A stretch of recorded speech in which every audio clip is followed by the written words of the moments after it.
சனிப்பெயர்ச்சி பலன் 2026 பாக்கிய பஞ்சாங்கப்படி கடகராசி என்பர்களே.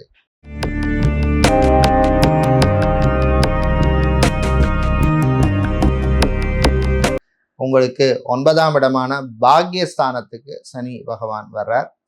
அதனால மனக்குழப்பங்கள், குடும்பத்தில் இருந்த பிரச்சனைகள், இதுக்கெல்லாம் நல்ல ஒரு தீர்வு கிடைக்கக்கூடிய காலமாக இருக்கும். அதே மாதிரி சொத்து சம்பந்தமான விஷயங்கள்ல இருந்த பிரச்சனைகள் குறையும். புது சொத்து வாங்கணும் அப்படின்னு நினைக்கிறவங்க சம்பந்தமான விஷயங்கள்ல தாராளமாக நீங்கள் ஸ்டெப்ஸ் எடுத்து வைக்கலாம். அதே மாதிரி நீதித்துறை சம்பந்தமானவர்கள், சட்டம் சம்பந்தமான லீகல் சம்பந்தமான தொழில் உத்தியோகத்தில் இருக்கிறவங்களுக்கெல்லாம் அனுகூலமாக இருக்கும். அதே மாதிரி பிஸ்னஸை பொறுத்தவரையில் பார்த்தோம்னா ஃபுட்டு சம்பந்தமான, உணவு சம்பந்தமான பிஸ்னஸ் செய்பவர்கள், விவசாயம் சம்பந்தமாக தொழில் செய்கிறவங்களுக்கெல்லாம் அனுகூலமாக இருக்கும். வெளிநாட்டில் வேலை பார்க்குறோம் ரொம்ப வருஷமாக, ஆனால் சரியான ஒரு நிரந்தர வருமானம் இல்லை, ஏதோ வேலை பார்க்குறோம், சரியான ஒரு சேவிங்ஸ் இல்லை, ஒரு சொத்து வாங்க முடியல, இப்படின்னு இருக்கிறவங்களுக்கெல்லாம் இப்போ ஒரு அனுகூலமாக இருக்கும். மாணவர்களை பொறுத்தவரையிலே இந்த காலப்பகுதியில் புது வாய்ப்புகள் கிடைக்கும். கிடைக்கிறத பயன்படுத்திக்கிங்க. ஏதோ ஒரு ரீசனால் அவசரப்பட்டு வேலையை விட்டுட்டோம், வேறு வேலை சரியாக கிடைக்கல, 1 வருஷமா 2 வருஷமா 3 வருஷமா அப்படின்னு ரொம்ப பிரச்சனையில் இருக்கிறவங்களுக்கு ஒரு நல்ல வழி கிடைக்கும். அதே மாதிரி முதலீடு சம்மந்தமான விஷயங்களை கரெக்டாக பிளான் பண்ணிக்கோங்க. தெரியாத பிஸ்னஸை ஆரம்பிக்காதீங்க. கையில் ஒரு எக்ஸ்பீரியன்ஸை வச்சுட்டு அதுக்கப்புறம் நீங்கள் அந்த பிஸ்னஸ் ஆரம்பிக்கிறது நல்லது. வாகனம் சம்பந்தமான விஷயங்கள் அனுகூலமாக இருக்கும். ஆன்மீக நாட்டம் அதிகரிக்கும். புனித யாத்திரையெல்லாம் பண்ணணும், இந்த கோயிலுக்கு போகணும் அப்படின்லாம் பிளான் பண்ணுவீங்க. கரெக்டாக பிளான் பண்ணால் நிச்சயமாக உங்களுக்கு நல்லதே நடக்கும்.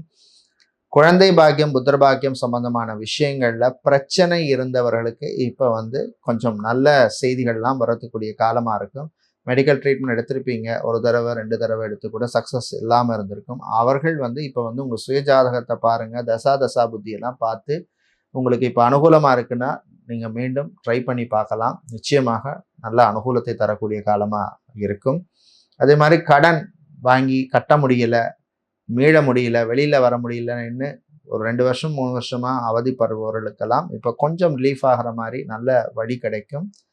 அதே நேரத்தில் புது நட்புகள் விஷயத்தில் கொஞ்சம் கேர்ஃபுல்லாக இருக்கணும். விரய செலவுகளை குறைக்கணும். அது சுப விரயமாக மாற்றிக்கிங்க. ஆடம்பர பொருட்கள், அத்தியாவசியம் இல்லாத பொருட்கள் வாங்குற போது கொஞ்சம் கேர்ஃபுல்லாக இருக்கணும். மாணவர்களை பொறுத்தவரையிலே படிப்பு விஷயத்தில் கொஞ்சம் கான்சன்ட்ரேஷனோட இருக்கணும்.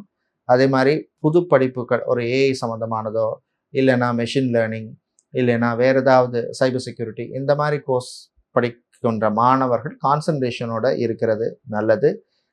அதே மாதிரி ஜாபை பொறுத்தவரையில் ஹெல்த் கேர் செக்டாரில் வேலை செய்பவர்கள், டாக்டராக, நர்ஸாக, ஃபார்மசிஸ்ட், லேப் டெக்னீஷியன், இவர்களுக்கெல்லாம் அனுகூலத்தை தரக்கூடிய ஒரு காலப்பகுதியாக இந்த காலம் இருக்கும். அதே மாதிரி பிஸ்னஸை பொறுத்தவரையில் மெடிக்கல் சம்பந்தமான business, hospital, clinic, pharmacy, laboratory வச்சுருக்கிறவங்களுக்கெல்லாம் அனுகூலமாக இருக்கும்.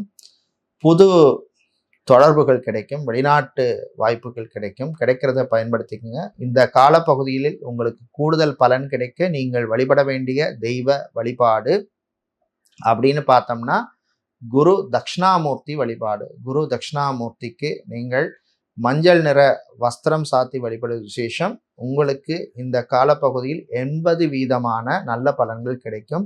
தசா புத்தி நல்லா இருந்ததுன்னா இதில் ப்ளஸ் மைனஸ் இருக்கும்.